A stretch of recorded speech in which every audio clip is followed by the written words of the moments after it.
नमस्ते विद्यार्थी मित्रों, कक्षा 9वीं भूगोल इस विषय के सेशन में मैं सुभाष गुगे आपका हार्दिक स्वागत करता हूं।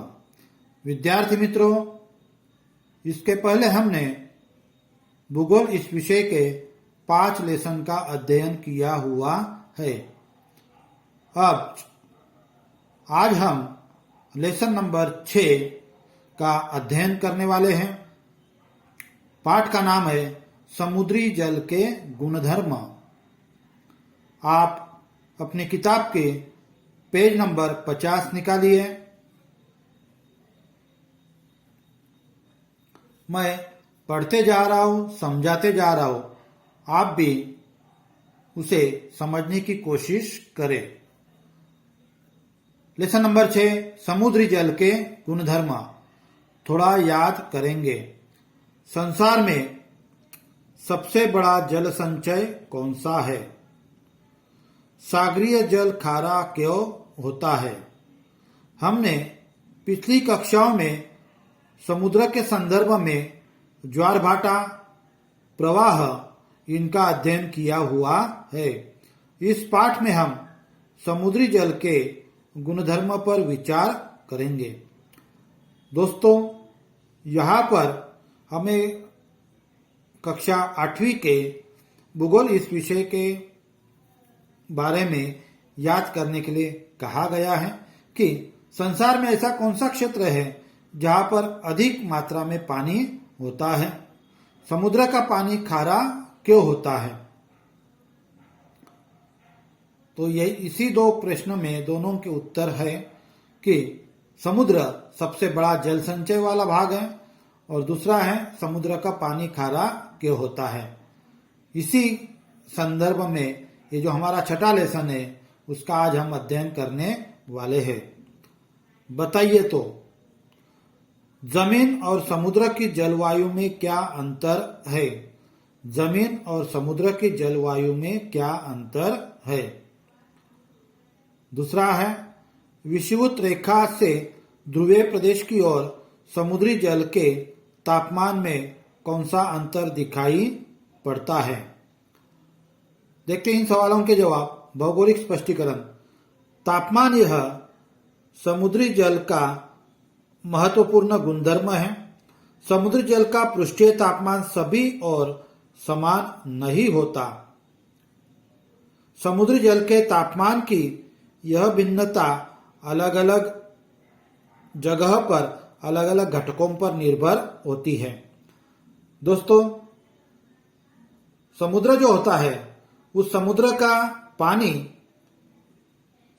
का जो तापमान होता है वह उस समुद्र के जल का गुणधर्म होता है और समुद्र में जो तापमान होता है वह अलग अलग जगह पर भिन्न भिन्न होता है। यही उसकी निर्भरता है और ये तापमान अलग अलग घटकों पर निर्भर होता है। अक्षांश रेखा की दृष्टि से सोचे तो समुद्री जल का पृष्ठीय तापमान विषुवत रेखीय की ओर से ध्रुव की ओर कम कम होता जाता है। समुद्री जल का जो तापमान है वह ध्रुव की ओर कम कम होता जाता है। विषुवत रेखीय प्रदेशों से औसत तापमान 25 डिग्री सेल्सियस से मध्य अक्षांश रेखा प्रदेशों से 16 डिग्री सेल्सियस से तो ध्रुवीय प्रदेशों से में 2 डिग्री सेल्सियस से कम तक रहता है। जाहिर सी बात है, यहाँ पर हमें स्पष्ट नजर आ रहा है कि किस प्रकार जो तापमान है वह तापमान कम होता जाता है। इसके अलावा समुद्री जल का पृष्ठीय तापमान चक्रवात, वर्षा, समुद्री लहरें, प्रवाह, क्षारता, प्रदूषण, अभिसरण, प्रवाह, ऋतु आदि का भी परिणाम दिखाई देता है। तो समुद्री जल पर का जो तापमान होता है वह तापमान पृष्ठीय तापमान, चक्रवात, वर्षा यानी बारिश, समुद्री लहरें, प्रवाह, क्षारता, प्रदूषण, अभिसरण, प्रवाह, ऋतु आदि का भी इन पर परिणाम दिखाई देता है।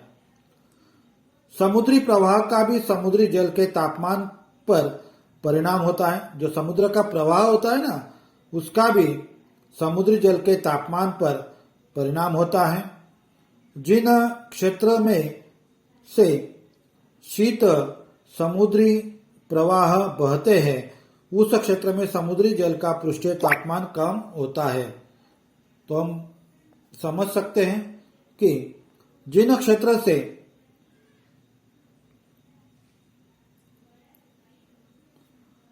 महासागर में, समुद्र में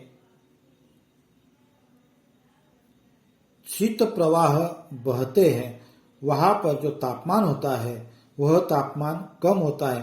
तो उष्ण प्रवाह से समुद्री जल का पृष्ठीय तापमान बढ़ जाता है। जो उष्ण प्रवाह होता है ना, उससे समुद्री जल का तापमान बढ़ जाता है।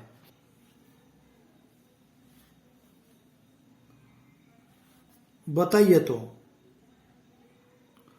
सागरीय जल का तापमान अलग अलग अक्षांशीय भागों, उसी प्रकार अलग अलग ऋतुओं में गहराई के अनुसार किस प्रकार परिवर्तित होता है, यह आकृति 6.1 में दिखाया गया है। इस आकृति का अध्ययन कर नीचे लिखे प्रश्नों के उत्तर दीजिए।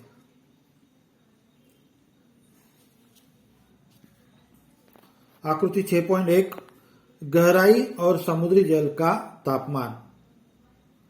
उष्ण कटिबंध में समुद्री जल का अधिकतम तापमान कितना है? यह तापमान 500 मीटर गहराई पर कितना होगा?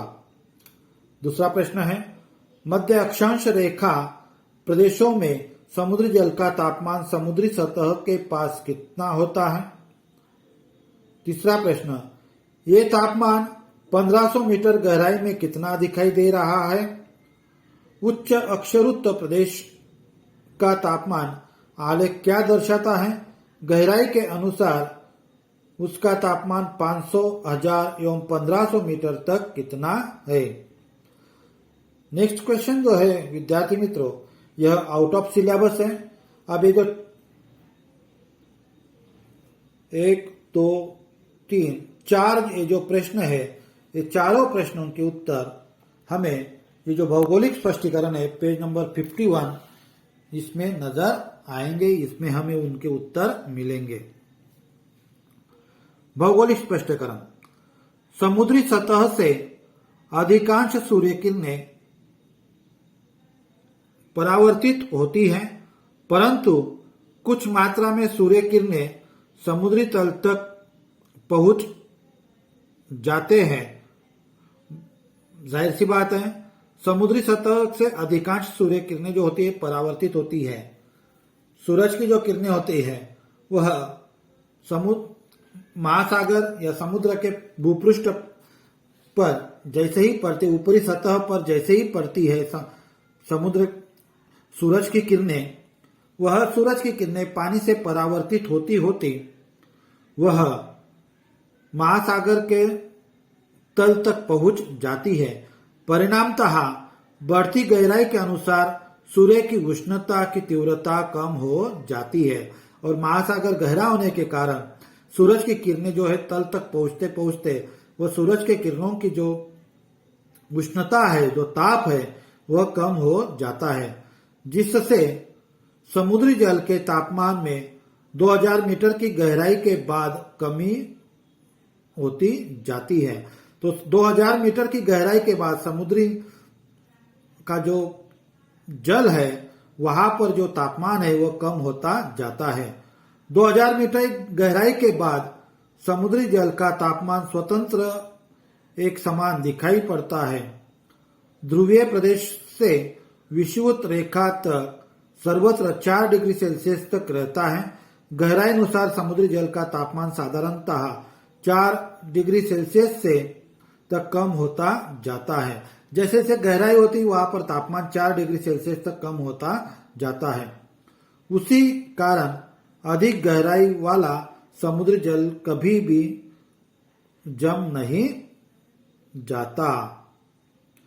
विषुवत रेखा के पास समुद्री जल के तापमान में गहराई के अनुसार अधिक परिवर्तन आता है, तो ध्रुवीय प्रदेशों में तापमान में कम अंतर दिखाई पड़ता है। तो ध्रुवीय प्रदेश है वहां पर तापमान में अंतर कम दिखाई देता है। विद्यार्थी मित्रों, ये पहले सेशन में इतना ही। अगले सेशन में हम आगे की पढ़ाई करेंगे। धन्यवाद।